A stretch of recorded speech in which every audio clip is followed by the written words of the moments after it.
Viewers, ഇന്ന് CPX ടോക്കിൽ നമ്മളോടൊപ്പം ഉള്ളത് കൽബ് എന്ന സിനിമയിലെ നമ്മുടെ പ്രിയപ്പെട്ട 2 താരങ്ങളാണ്, കാർത്തിക് ശങ്കർ ആൻഡ് ആതിര പട്ടേൽ. ഓക്കെ, കൽബാണ് ഇപ്പോഴത്തെ നമ്മുടെ വിശേഷം, പുതിയ വിശേഷം. നിങ്ങളുടെ കൽബിൽ ഇപ്പോൾ എന്താണ്? സിനിമ റിലീസ് ആവാൻ പോകുന്നതിന് എക്സൈറ്റഡ് ആണോ രണ്ടുപേരും? ഉറപ്പായിട്ടും. ഈ ഒറ്റ വാക്കിൽ പറയാതെ. തീർച്ചയായിട്ടും പറയും. ഞാൻ വിട്ടു തന്നിരിക്കുന്നു.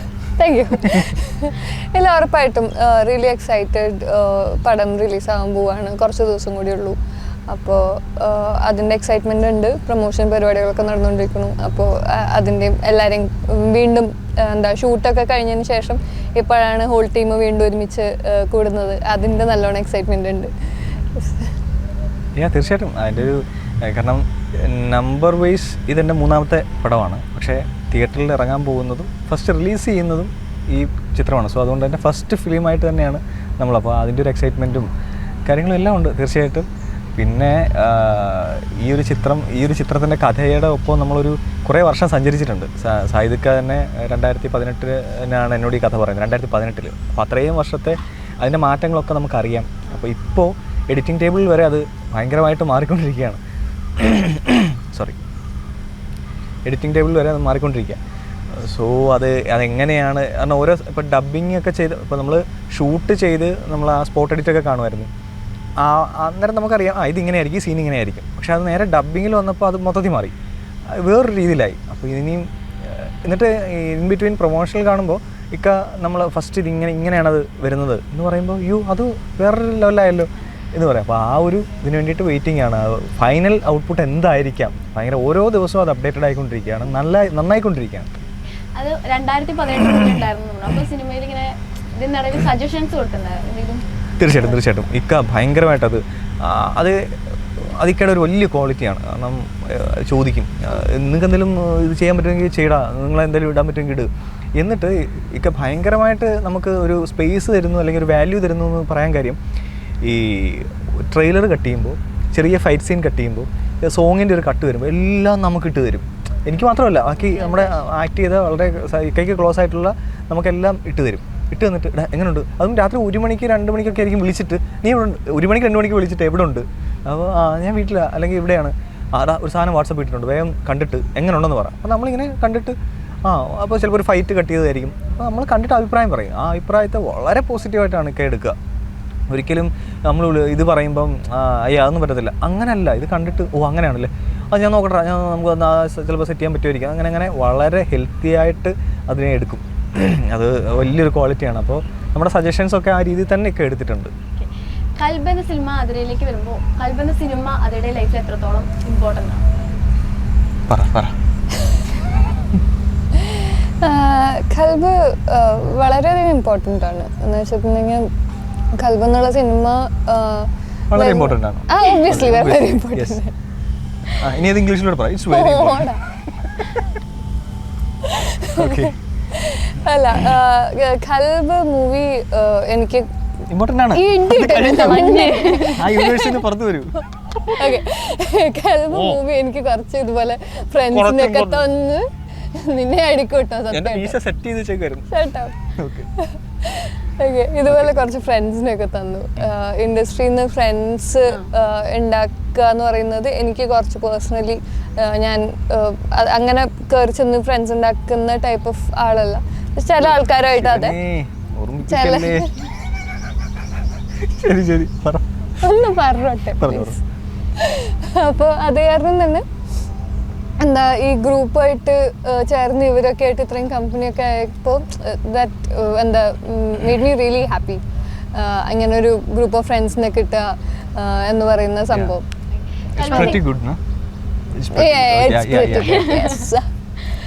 കൽബിൽ നിങ്ങളുടെ ക്യാരക്ടറിനെ കുറിച്ച് പറയാൻ പറയുന്നത് എൻ്റെ ഫ്ലിക്കോ. ഇത് ഞങ്ങൾ ആ ഗ്യാങ്ങിൽ ഞങ്ങൾ 4 പേര്, അത്രയും പേരുള്ള ഗ്യാങ്, ആ ഗ്യാങ്ങിൽ എനിക്ക് മാത്രമേ ഉള്ളൂ ഒരു അഫെയർ ഉള്ളത്. അപ്പോൾ ബാക്കി അങ്ങനെയാണോ? ഈശ്വര, പൊളിറ്റിക്കലി ഇൻകറക്റ്റ് വല്ലതും ആണോ കർത്താവേ? എനിക്ക് മാത്രമേ ഉള്ളൂ ഒരു അങ്ങനെ ഞാൻ വിചാരിച്ചു ഇനി പൊളിറ്റിക്കലി ഇൻകറക്റ്റ് അഫയർ എന്ന് പറയുമ്പോ അങ്ങനെ വരിക. അഫയർ എന്ന് പറയുമ്പോൾ പൊളിറ്റിക്കലി ഇൻകറക്റ്റാ? പൊളിറ്റിക്കലി ഇൻകറക്റ്റ് അല്ല, അഫയർ എന്ന് പറയുമ്പോ അവിഹിതമല്ലേ വരിക. നമ്മൾ കോമൺലി ആണ്. എന്നാ അങ്ങനെയെന്ന് പറയാം, കാരണം ഞങ്ങൾ അതിന്റെ സെയിം ടൈം വേറെ വായി നോക്കുന്നുണ്ട്. ഓക്കെ, അപ്പൊ കറക്റ്റ് ഇതൊക്കെ അറിയുന്നുണ്ടായിരുന്നോ? അല്ലല്ല, എനിക്കതാ മെയിൻ. ഇത് ഞാൻ പ്രതീക്ഷിച്ചിരുന്നു. I am not surprised. ഇവന്റെ സ്വഭാവത്തിന് ഇവൻ ഇങ്ങനെ തന്നെ പറയുള്ളൂ. അപ്പം ആ ഗ്യാങ്ങിൽ എനിക്കുള്ള ഒരേ ഒരു, അപ്പം എനിക്ക് മാത്രമേ ഉള്ളൂ കാമുകിയുള്ളത്. അപ്പോൾ അതാണ് റീന. റീന എന്നാണ് ക്യാരക്ടറിൻ്റെ പേര്. എൻ്റെ ക്യാരക്ടറിൻ്റെ പേര് പ്ലിക്കോ. അപ്പോൾ റീന, പ്ലിക്കോ, ഞങ്ങൾ ആ കൂട്ടത്തിൽ ബാക്കിയുള്ളവരൊക്കെ ഇച്ചിരി കൂടെ എന്താ പറയുക, ഒരു ഫൈറ്റോ അല്ലെങ്കിൽ അങ്ങനെ എന്തെങ്കിലും പരിപാടി വന്ന് വാടാ അടിക്കാം എന്നുള്ള രീതിയിൽ ഭയങ്കര തെറിച്ച് നിൽക്കുന്നത്. പക്ഷെ ഞാൻ മാത്രമേ ഉള്ളൂ അതിനകത്ത് ഒന്ന് ഒതുങ്ങിക്കൂടണം, അത് വേണ്ട, എന്താ ആവശ്യം എന്താ എന്നൊക്കെയുള്ള രീതിയിൽ നിൽക്കുന്നത്. അപ്പം അത് ചിലപ്പോൾ ഇതുകൊണ്ടൊക്കെ ആയിരിക്കാം, ചുറ്റുപാടുകൾ കൊണ്ടായിരിക്കാം. അല്ലെങ്കിൽ തല്ല് കിട്ടിയിട്ട് തല്ലുവെള്ളം വയ്യാന്നുള്ളതുകൊണ്ടായിരിക്കും ഞാൻ അതിൽ നിന്ന് മാറി നിൽക്കുന്നത്. സമാധാനപ്രിയനായിട്ട് റീനയുടെ അമ്മയായിട്ട് അഭിനയിച്ചത് സ്വന്തം അമ്മ തന്നെയാണ്. സ്വന്തം അമ്മനെയാണ്. ആ അമ്മ എനിക്ക് മീനൊക്കെ വറുത്ത് തന്നിട്ടുണ്ട് സീനിന്. ശരിക്കും പോയിട്ടൊക്കെ ഉണ്ടോ വീട്ടില്? ആക്ച്വലി കത്തിന്റെ വീട്ടിൽ പോയിട്ടുണ്ട്. എന്റെ വീട്ടിൽ വന്നിട്ടുണ്ട്. അവിടെയും അമ്മ ഭയങ്കര കമ്പനിയാണ്. ഇല്ല, ഞങ്ങളൊന്ന് എന്താ ഒരു ഫംഗ്ഷന് പോകുമ്പോ ചേഞ്ച് ചെയ്യാൻ വേണ്ടി സ്ഥലമില്ലാത്തപ്പോ ഓൺ ദ വേ വീടായിരുന്നു. അപ്പൊ ഞങ്ങളൊന്ന് ഡ്രസ്സൊക്കെ ചേഞ്ച് ചെയ്യാൻ വേണ്ടി. മതി, അവിടെ നിർത്തിക്കോ. നിങ്ങൾ പ്രണയത്തിന് ഒരു ഡെഫിനിഷൻ കൊടുക്കുകയാണെങ്കിൽ ഞങ്ങളുടെ പ്രണയത്തിന്? നിങ്ങളുടെ പ്രണയത്തിലല്ല, ഓക്കെ, ഡണ്ണ്. പറ പറ. അതാ പറ.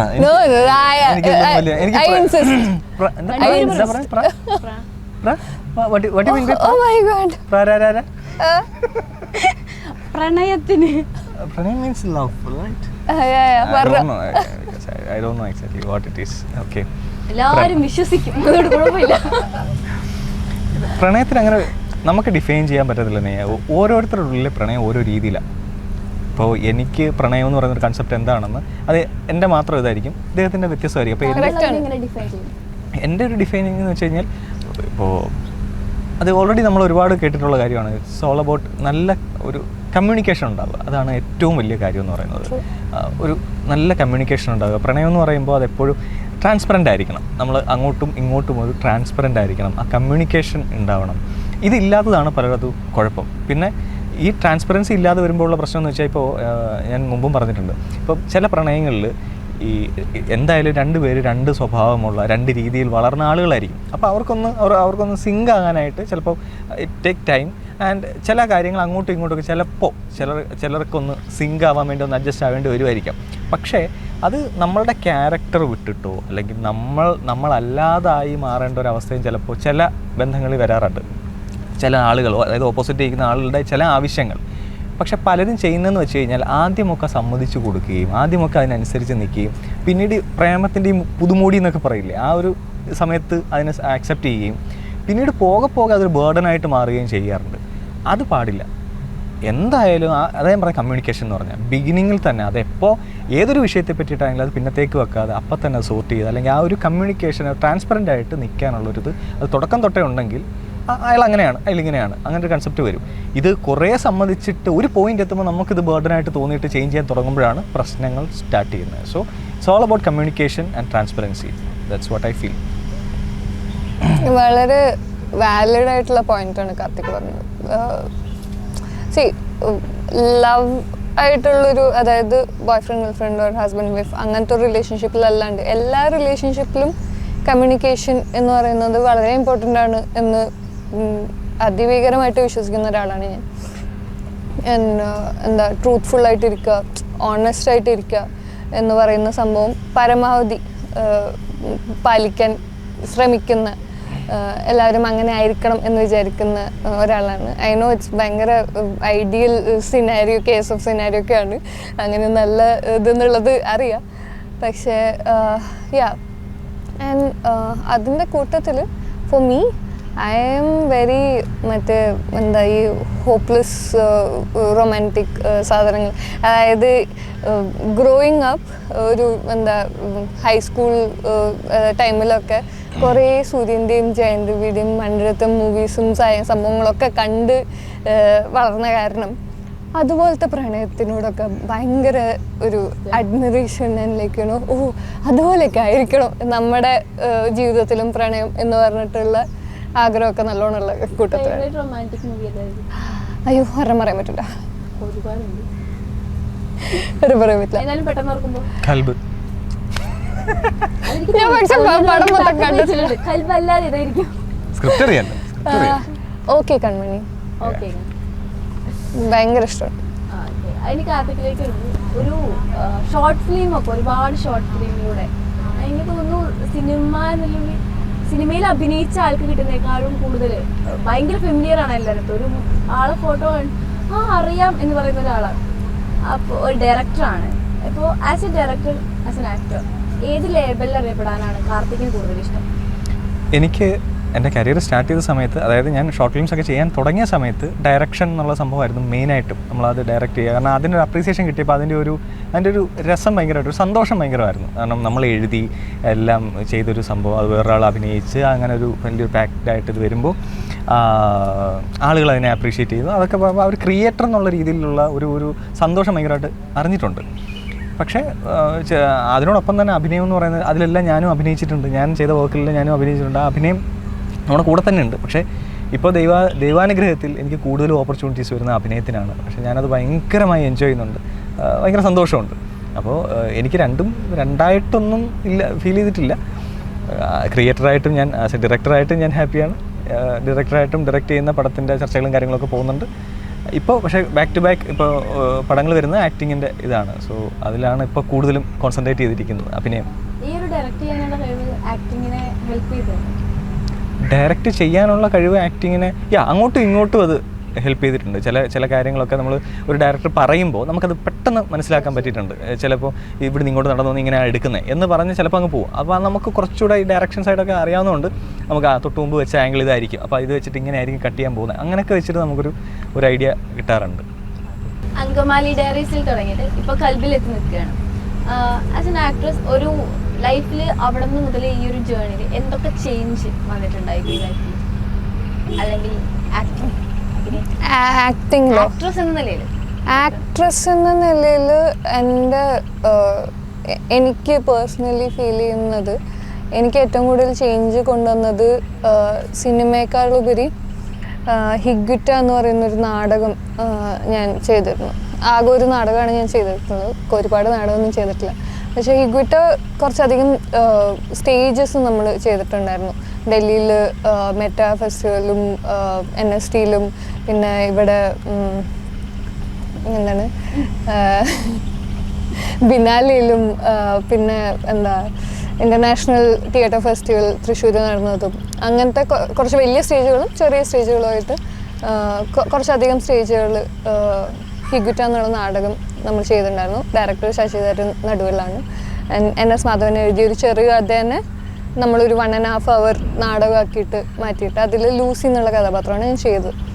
ആ ക്യാരക്ടർ പോർട്രേ ചെയ്ത് ഓരോ സ്റ്റേജ് കഴിയുമ്പോഴും എൻ്റെ ആക്ടിങ് സ്കിൽസ് അല്ലെങ്കിൽ ഞാൻ ചെയ്യുന്ന പെർഫോമൻസ് മാറുന്നുണ്ട് എന്നുള്ളത് എനിക്ക് തിരിച്ചറിയാൻ കഴിഞ്ഞു എന്നുള്ളതിലാണ് ഞാൻ ഏറ്റവും കൂടുതൽ ഹാപ്പി ആയത്. കാരണം എൻ്റെ ഇനീഷ്യൽ സ്റ്റേജസിൽ ഞാൻ എന്താണ് ചെയ്തത് ഭയങ്കര റോബോട്ടിക് ആയിരുന്നു, ഇതായിരുന്നു എന്നുള്ള സംഭവങ്ങൾ എനിക്കറിയില്ലായിരുന്നു. അതിന് വിലയിരുത്താനുള്ളൊരു കഴിവ് എനിക്കുണ്ടായിരുന്നില്ല. പക്ഷേ ടുവേർഡ്സ് ദി എൻഡ് നമ്മൾ അവസാനത്തെ ഷോ ചെയ്യുന്നതിന് മുമ്പൊക്കെ ആകുമ്പോഴേക്കും ഞാൻ ചെയ്യുന്ന പെർഫോമൻസ് ഒക്കെ കഴിഞ്ഞ തവണ ചെയ്യുന്നതിനേക്കാളും ഇന്ന സംഭവങ്ങൾ ഞാൻ ബെറ്ററായിട്ട് ചെയ്തിട്ടുണ്ട്, ഈ സ്ഥലത്താണ് ഞാൻ കുറച്ചും കൂടെ സ്ട്രെസ് കൊടുക്കണം അല്ലെങ്കിൽ ഇമ്പോർട്ടൻസ് കൊടുക്കേണ്ടത് എന്നൊക്കെ പറഞ്ഞിട്ട് എൻ്റെ പെർഫോമൻസിനെ വിലയിരുത്താൻ എന്നെ ആ ഒരു നാടകം, ആ ഒരു ഗ്രൂപ്പ് വല്ലാതെ സഹായിച്ചിട്ടുണ്ട്. യെസ്. ഒരു ആക്ട്രസ് അല്ലാതെ ശരിക്കും കാർത്തിക് ശങ്കർ ആതിര പട്ടേൽ എന്താണ്? ആക്ടർ ഇറങ്ങി വന്നാൽ വിട്ടുവെച്ചാൽ എന്താണ്? പ്രൊഫഷണൽ വേറെന്താണ്? ഒരു സെലിബ്രിറ്റി എന്നുള്ള സ്റ്റാർഡം ആയതിനകത്ത് കളഞ്ഞു കഴിഞ്ഞാൽ അല്ല, അത് അങ്ങനെയല്ല, അത് മാറ്റി വെച്ചാൽ എന്താണ്? പച്ചയായ മനുഷ്യര്, അത്രേ ഉള്ളൂ അതിന് മറുപടി. അല്ല ഞാൻ അങ്ങനെ മറ്റേ സിനിമയിൽ അഭിനയിക്കുന്ന ഇതാണ് സെലിബ്രിറ്റിയാണ് എന്നൊക്കെ തലയിൽ കൊണ്ടു നടക്കുന്ന ഒരാളല്ല. സോ എന്നെ സംബന്ധിച്ച് I M A very normal എന്താ പേഴ്സൺ. ഒരുപാട് ട്രാവൽ ചെയ്യാനും ഇതിനൊക്കെ ഇഷ്ടമുള്ള. ശരിയാ, നമ്മളെപ്പോൾ എവിടെയൊക്കെ വിളിച്ചാലും എവിടെയെങ്കിലും ഒക്കെ ആയിരിക്കും, ഏതെങ്കിലും കാട്ടുകുദാമിൽ എന്താ സിംഹത്തിൻ്റെ മുട്ട അന്വേഷിച്ചു പോകുക, അങ്ങനെയൊക്കെയുള്ള പരിപാടികളാണ്. കുറച്ച് ട്രാവൽ ചെയ്യാനും ഇതിനൊക്കെ താല്പര്യമുള്ള സാധാരണ വെരി ഈസി ഗോയിങ്. എങ്ങനെയാണ് സാജിദ് യഹിയുടെ സ്വപ്നത്തിന്റെ ഭാഗമാവുന്നത്? Abu Valayamkulam is a big part. Casting ഡയറക്ടറാണ് അബുക്ക. അപ്പോൾ അബുക്ക വിളിച്ചിട്ട് പറഞ്ഞു ഇങ്ങനെ സാജിദ് യഹിയുടെ ഒരു പടമുണ്ട്, നല്ല പ്രൊജക്റ്റാണ്, നീ ഒന്ന് വന്ന് കാണുന്നു, ഇത് ഓഡിഷൻ കൊടുക്ക്, ഒന്ന് സംസാരിക്കുക എന്ന് പറഞ്ഞു. അപ്പം അങ്ങനെ CP സ്റ്റോറീസിൽ ചെന്നു, സാജിദ് ഇക്കായിട്ട് സംസാരിച്ചു. നമ്മൾ പുള്ളിക്ക് ആദ്യമൊക്കെ പറഞ്ഞ് ഓക്കെ ആണെന്ന് പറഞ്ഞു. 2 ദിവസം കഴിഞ്ഞപ്പോൾ എനിക്ക് കോൾ വന്നു, സെറ്റാണ്, അങ്ങനെ പെട്ടെന്ന്. കാർത്തികിന് എങ്ങനെയാണ് ഇക്കായിട്ടുള്ളൊരു ഫ്രണ്ട്ഷിപ്പ് സ്റ്റാർട്ട് ചെയ്യുന്നത്? അത് ഞാൻ പറഞ്ഞ പോലെ 2018 ഞങ്ങളൊരു പ്രോജക്റ്റുമായിട്ട് ബന്ധപ്പെട്ട് ഒരു ഡിസ്കഷനിലാണ് ഞങ്ങൾ ഫസ്റ്റ് മീറ്റ് ചെയ്യുന്നത്. അപ്പോൾ അത് അദ്ദേഹമായിട്ട് സൈദിക്കായിട്ട് ഇങ്ങോട്ട് വിളിച്ച് എൻ്റെ ഷോർട്ട് ഫിലിംസും ഇതൊക്കെ കണ്ടിട്ട് എന്നെ വിളിക്കുകയും എടാ നമുക്കൊന്ന് ഇരിക്കണം എന്ന് പറഞ്ഞിട്ട് അങ്ങനെയാണ് ഞങ്ങൾ ഫസ്റ്റ് മീറ്റ് ചെയ്യുന്നത്. ഞങ്ങളൊരു കോമൺ ഫ്രണ്ടിൻ്റെ അടുത്ത് ഞങ്ങൾ 3 പേരോട് ഇങ്ങനെ ഒരു ഡിസ്കഷനിലാണ് മീറ്റ് ചെയ്യുന്നത്. അപ്പോൾ ആ മീറ്റ് ചെയ്ത് ഞങ്ങൾ മടങ്ങുന്ന വഴിയിടാ ഞാനൊരു പുതിയൊരു സംഭവം പ്ലാൻ ചെയ്ത് എൻ്റെ മൈൻഡിലുണ്ട്, അപ്പോൾ അത് ഞാൻ നിനക്ക് അയച്ചു തരാം. അങ്ങനെയാണ് ഫസ്റ്റ് മീറ്റിങ്ങിൽ തന്നെ അദ്ദേഹം എന്നോട്, കാരണം ഞങ്ങൾ തമ്മിലുള്ള സംസാരം ക്രിയേറ്റീവായിട്ടുള്ള ടോക്സാണ്, അല്ലാതെ വേറെ സൗഹൃദ സംഭാഷണങ്ങളല്ല. അപ്പോൾ അതുകൊണ്ട് തന്നെ അദ്ദേഹത്തിന് അങ്ങനെ ഒരു ഇത് തോന്നിയോണ്ടാവാം എനിക്ക് അന്ന് തന്നെ എനിക്ക് അയച്ചു തന്നിട്ട് എൻ്റെ ഇത് അഭിപ്രായങ്ങളും കാര്യങ്ങളൊക്കെ ചോദിക്കുകയൊക്കെ ചെയ്തു. അങ്ങനെയാണ് ഇക്കയെ ഫസ്റ്റിലെ മീറ്റ് ചെയ്തൊരു അനുഭവം. ഓക്കെ, കാർത്തിക്കിന് ആരെങ്കിലും കൽബ് ഇങ്ങോട്ട് നിന്ന് അനുഭവം മീൻ ഒരുപാട് ഫാൻസ് ഉണ്ട്, ഗേൾ ഫാൻസ് ഒരുപാട് ഉള്ള ആളാണ്. അപ്പോൾ ഈ ഇൻസ്റ്റാഗ്രാമിലൂടെ അല്ലെങ്കിൽ ഫേസ്ബുക്കിലൂടെ ഒക്കെ ഇതുപോലെ കൽബ് തരാറുണ്ടോ ആരെങ്കിലും? അങ്ങനെയല്ല, എനിക്ക് അങ്ങനെയുള്ള ആക്ച്വലി അങ്ങനെ എനിക്ക്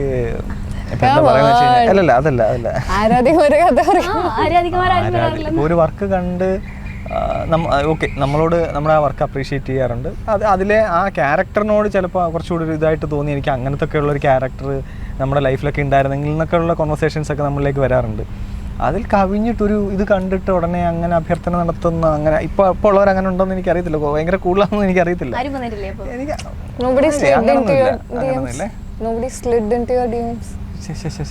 അതൊക്കെ ഇവിടെ പറയാം. അങ്ങനെയൊന്നുമില്ല. അത് എൻ്റെ ഞാനെന്ന് പറയുന്നത് എനിക്ക് ഞാൻ കുറേ വർഷം മുമ്പ് ഫസ്റ്റ് ഈ സോഷ്യൽ മീഡിയയിൽ ഈ ഷോർട്ട് ഫിലിം ചെയ്യുന്നു. ഫസ്റ്റ് ഷോർട്ട് ഫിലിം തന്നെ അത്യാവശ്യം നല്ല വൈറലായിരുന്നു. ഞാൻ ഒരു പെൺകുട്ടിയെ ഒളിച്ചോടുന്ന ഒരു പെൺകുട്ടിയെ കാറിൽ ഇങ്ങനെ കൊണ്ടുവന്ന ഷോർട്ട് ഫിലിമാണ് ഫസ്റ്റ് ചെയ്തത്. അത് ഭയങ്കരമായി വൈറലായി. അന്ന് ഈ സോഷ്യൽ മീഡിയ ഒന്നും ഇത്ര ആക്റ്റീവ് അല്ല. അപ്പോൾ നമുക്ക് ഒരുപാട് ഇത്തരത്തിൽ ഫാൻസ് അല്ലെങ്കിൽ ഫാൻസ് എന്ന് പറയാം വ്യൂവേഴ്സ് ഒരുപാട് പേര് നമുക്കിങ്ങനെ മെസ്സേജ് അയക്കുകയും ഇങ്ങനെയൊക്കെ വരുമ്പോൾ നമുക്കതൊക്കെ എങ്ങനെ ഹാൻഡിൽ ചെയ്യണമെന്ന് അറിയാത്തൊരു ഇമ്മെച്യൂരിറ്റി ഉണ്ടായിരുന്നു. തീർച്ചയായിട്ടും നമുക്കത് എങ്ങനെ ഹാൻഡിൽ ചെയ്യണം. നമുക്ക് ചില ആളുകളൊക്കെ ഭയങ്കര ഇതായിട്ടൊക്കെ മെസ്സേജ് നമ്മുടെ ലൈഫിൽ ഫസ്റ്റ് ടൈമാണ് ഇങ്ങനെയൊക്കെ മെസ്സേജ് അയക്കുന്നത്, ഇങ്ങനൊരു ഇതൊക്കെ കിട്ടുന്നത്. അപ്പോൾ അതൊക്കെ ആ ടൈമിലൊക്കെ ഇപ്പോൾ ഈ പറഞ്ഞ രീതിയിലുള്ള സംഭവങ്ങളൊക്കെ എന്തെങ്കിലുമൊക്കെ ഉണ്ടായിരിക്കാം. പക്ഷേ നമുക്കൊരു വൺസ് നമ്മളൊരു മെച്യൂർഡ് ഒരു തോട്ട് വന്നതിന് ശേഷം നമുക്ക് അത്തരത്തിലുള്ള ടോക്ക് അല്ലെങ്കിൽ കോൺവെർസേഷൻസ് ഒന്നും നമ്മൾ ബിൽഡ് ചെയ്യാൻ പോലും നമ്മൾ നിൽക്കാറില്ല. വളരെ ഹെൽത്തി ആയിട്ടുള്ള കാര്യങ്ങൾ എല്ലാവരുമായിട്ട്. അന്ന് ഭയങ്കര ഞാനും കാട്ടുകോഴിയായിരുന്നു, സീരിയസ്ലി.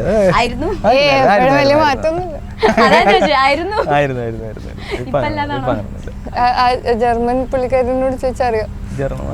ജർമ്മനാണോ മറ്റേ അതല്ലല്ലോ, അത് ഞാൻ ഇപ്പോൾ പറഞ്ഞതിൻ്റെ വിട്ടു. നമ്മളൊരു ആ സമയത്ത് നമുക്ക് അതിനെ എങ്ങനെ ഹാൻഡിൽ ചെയ്യണമെന്ന് അറിയത്തില്ല, എങ്ങനെയാണ് അതിൻ്റെ ഒരു, കാരണം നമ്മുടെ ലൈഫിൽ ഫസ്റ്റ് ടൈമാണ് ഇങ്ങനെയൊക്കെയുള്ള സംഭവങ്ങൾ വരുന്നത്. വൺസ് നമ്മളെ ആളുകൾ ഇപ്പോൾ എൻ്റെ വർക്കിലൂടെയൊക്കെ ആളുകൾ നമ്മളെ നോട്ടീസ് ചെയ്യുന്നു. ഇപ്പോൾ ഫോർ എക്സാമ്പിൾ ഒരൊറ്റ ഉദാഹരണം പറഞ്ഞാൽ, ഞാനിപ്പോൾ ഒരു സിഗരറ്റ് പിടിച്ചുകൊണ്ട് ഒരു സ്റ്റോറി ചുമ്മാ ഒന്ന് ഇട്ട് കഴിഞ്ഞാൽ എനിക്കൊരു 100 മെസ്സേജെങ്കിലും വരും, നിങ്ങളിതൊക്കെ ചെയ്യാമോ എന്ന് ചോദിച്ചിട്ട്. അത് എത്രത്തോളം ശരിയാണെന്ന് എനിക്കറിയില്ല, കാരണം നമ്മുടെ ഒരു പ്രൊഫഷനാണ്, നമ്മളൊരു വർക്കിൻ്റെ ഭാഗമായിട്ട് വല്ല ഇങ്ങനെ പിടിച്ചിട്ടൊക്കെ ഇടുന്നതായിരിക്കും, ഒരു പോസ്റ്ററിലൊക്കെ നമ്മളിങ്ങനെ നിന്നിട്ടൊക്കെ ഇടുന്നതായിരിക്കും. അപ്പോൾ അങ്ങനെയൊക്കെ എനിക്ക് വന്നിട്ടുണ്ട്. അപ്പം നമ്മളെ ആളുകൾ കാണുന്ന ഒരു കാഴ്ചപ്പാട് മാറ്റം വന്നു. നമ്മളെ കുറച്ചുകൂടെ ഒന്ന് മെച്യൂർഡായിട്ടുള്ള ബിഹേവിയർ കാണിക്കണമെന്ന് നമുക്ക് തന്നെ തോന്നണം. ചിലർക്ക് തോന്നിയാലും ചിലർ മാറ്റണമെന്നില്ല, ഇങ്ങനെ പോകും. പക്ഷേ ഞാൻ കുറച്ചുകൂടി ഈ എന്താ പറയുന്നത്, എൻ്റെ വ്യൂവേഴ്സിനെ ആയാലും കുറച്ച് സാമൂഹ്യ ജീവി ആയതുകൊണ്ട് ഞാൻ അതനുസരിച്ച് ആ ഒരു അത്തരത്തിലുള്ളൊരു തോട്ട് നമുക്കൊന്ന് ചേഞ്ച് ചെയ്തു. തീർച്ചയായിട്ടും നമ്മൾ കുറച്ചുകൂടെ ഒക്കെ ഒന്ന് മെനയായെന്ന് പറയാം.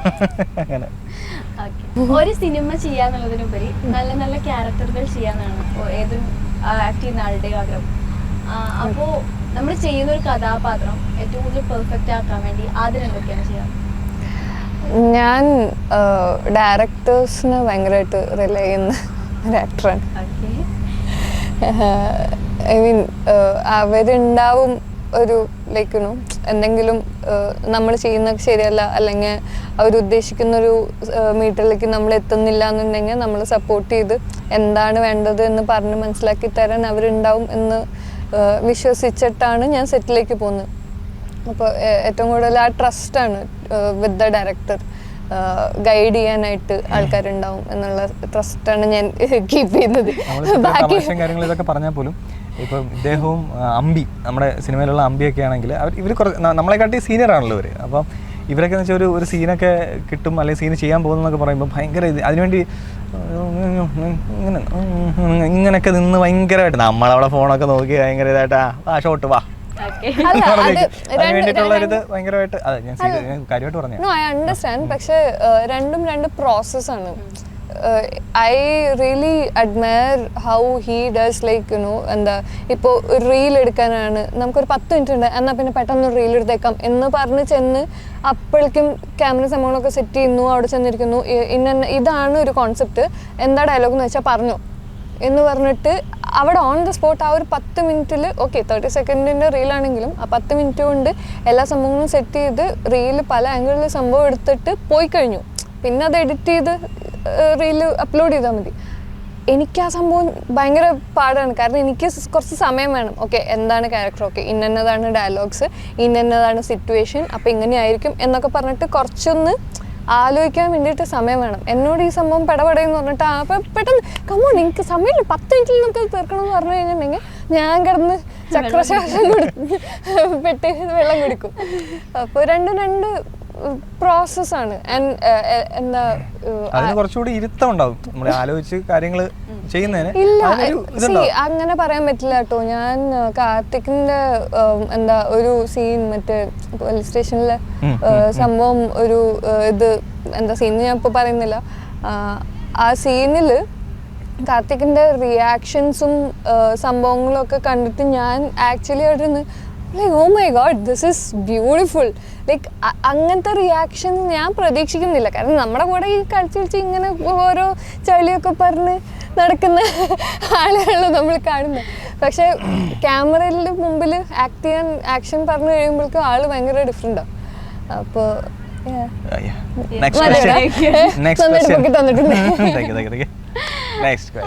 നിങ്ങൾക്ക് കൽബ് സിനിമയുടെ ഭാഗമായിട്ട് സെഗ്മെന്റ് ഭാഗമായിട്ടൊരു തരികയാണെങ്കിൽ രണ്ടുപേർക്കും കൽബി തൊട്ട് പരസ്പരം ഓരോ ക്വസ്റ്റ്യൻസ് ചോദിക്കാം.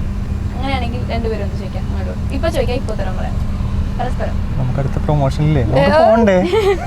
ഞാൻ ക്വസ്റ്റ്യൻ ചോദിച്ചു, നമുക്ക് പോണ്ടേന്ന്. അങ്ങനെയല്ല, എന്തെങ്കിലുമൊക്കെ ചോദിക്കാണ്ടാവില്ലേ? ഞങ്ങൾ അങ്ങോട്ടും ഇങ്ങോട്ടും ചോദിക്കാനുള്ളത് ചോദിച്ചു കഴിഞ്ഞു, ചോദിച്ചുകൊണ്ടിരിക്കുന്നു. ഞങ്ങൾ അടിച്ചു പൊളിച്ച് അടിപൊളിയായിട്ട് ഞങ്ങൾ എല്ലായിട്ട് പോകുന്നു. എന്ന് വെച്ചിട്ടുണ്ടെങ്കിൽ നമ്മൾ ആക്ച്വലി എന്നിൽ ഏറ്റവും ഇഷ്ടമല്ലാത്തത് എന്താ? ഇഷ്ടമല്ലാത്തത് ഇന്നിവിടെ കൊല നടക്കും. പറയണോ? പേഴ്സണലായിട്ട് പിന്നെ പറഞ്ഞാ പോലെ മയപ്പെടുത്തി പറഞ്ഞാൽ മതി. ഐ ഡോണ്ട് നോ, സംടൈംസ് കുറച്ച് എന്താ ഇൻഅപ്രോപ്രിയേറ്റ്ലി ടൈംഡ് ആയിട്ടുള്ള jokes I don't like it. ചില സമയത്ത് അസ്ഥാനത്ത് മീൻസ് ചൊറിച്ചില് സംഭവമാണ്, വെറുതെ ഒരാവശ്യമില്ല, ഇങ്ങനെ വരും. അത് കുറച്ച് ഞങ്ങൾ അടിയൊക്കെ ഇട്ടിട്ടുണ്ട്. നല്ല അടിയാണ് കാർത്തിക് പിണങ്ങും. അതെല്ലാരും പറയും പെട്ടെന്ന് പിണങ്ങും. എന്നിട്ട് ഞാൻ തന്നെ വന്ന് സംസാരിച്ചില്ലേ, ഞാൻ വിട്ടുകൊടുക്കില്ല. അതൊക്കെ എങ്ങനെയാണ്? ഞാൻ പിന്നെ ഞങ്ങളൊന്നും ചോദിക്കാമല്ലോ, ആലോചിക്കാം. One thing you feel like I have to improve on. അയ്യോ അങ്ങനെയൊക്കെ ചോദിച്ചു കഴിഞ്ഞാൽ അങ്ങനെ ഒരാൾക്ക് പറഞ്ഞു കൊടുക്കാൻ പേഴ്സണലി ഞാൻ വളർന്നിട്ടില്ല, പ്രൊഫഷണലി ഞാൻ വളർന്നിട്ടില്ല. So one thing you feel like I have to learn. രണ്ടും ഒന്ന് തന്നെ. വേറെ പറ. എന്താ വേറെ? ഇല്ല എനിക്ക് അറിയത്തില്ലല്ലോ, ഞാൻ ചെയ്യാൻ പ്രത്യേകിച്ചൊന്നുമില്ല. ഇനി അങ്ങനെയുള്ള അസ്ഥാനത്തുള്ള കോമഡികൾ എൻജോയ് ചെയ്യാൻ പഠിക്കണം. അത്രേ. ഓക്കെ, കൽബിനെ കുറിച്ച് നിങ്ങൾക്ക് പ്രേക്ഷകരോട് എന്താണ് പറയാനുള്ളത്? പ്രേക്ഷകരോട് ഞങ്ങൾക്ക് രണ്ടുപേർക്കും ഒരുമിച്ച് പറയാനുള്ളത്, അതെ, കൽബിൽ നിന്ന് പറയാനുള്ളത്, കൽബ് തിയേറ്ററിൽ റിലീസ് ആവുകയാണ്. തിയേറ്ററിൽ തന്നെ പോയി കാണണം. യെസ്, തിയേറ്ററിൽ തന്നെ പോയി കാണണം. ഞങ്ങളുടെ ഇപ്പം ഇവരൊക്കെ പിന്നെ നമ്മളെക്കാട്ട് സീനിയറാണ്. നമ്മളൊക്കെ ആദ്യത്തെ സംരംഭമാണ്. നിങ്ങളൊക്കെ ശരിയാക്കി തന്നില്ലെങ്കിൽ നമുക്ക് അറിയാലോ. മാഡം ഒന്ന് സപ്പോർട്ട് ചെയ്യാൻ പറ. അപ്പോൾ എല്ലാവരും തിയേറ്ററിൽ പോയി കാണണം. എല്ലാവരും തിയേറ്ററിൽ, പരമാവധി തിയേറ്ററിൽ പോയി കാണണം. അതിൻ്റെ ഒരു ഫീല് ഡിഫറെൻ്റ് ആയിരിക്കും എന്ന് പേഴ്സണലി ഫീൽ ചെയ്യുന്നുണ്ട് എനിക്ക്. ഭയങ്കര റിച്ച് ആയിട്ടുള്ള പടമാണ്. 100 ദിവസം ഷൂട്ട് ഉണ്ടായിരുന്നു പടം. 10-15 പാട്ടിന് മേലെ ഉണ്ട് പാട്ട്, സോങ്സ് തന്നെ. സോ അത്രയ്ക്ക് വലിയ റിച്ച് ആയിട്ടുള്ള പടമാണ്. എക്സ്പീരിയൻസ് എടുക്കാൻ പറ്റുകയാണെന്നുണ്ടെങ്കിൽ എടുക്കാം. നല്ലൊരു എന്റർടൈനർ ആയിരിക്കും കൽബ് എന്ന് പ്രതീക്ഷിക്കുന്നു. അപ്പോൾ കൽബ് എല്ലാ പ്രേക്ഷകരുടെയും കൽബിൽ തന്നെ ഇടം പിടിക്കട്ടെ. Thank you so much.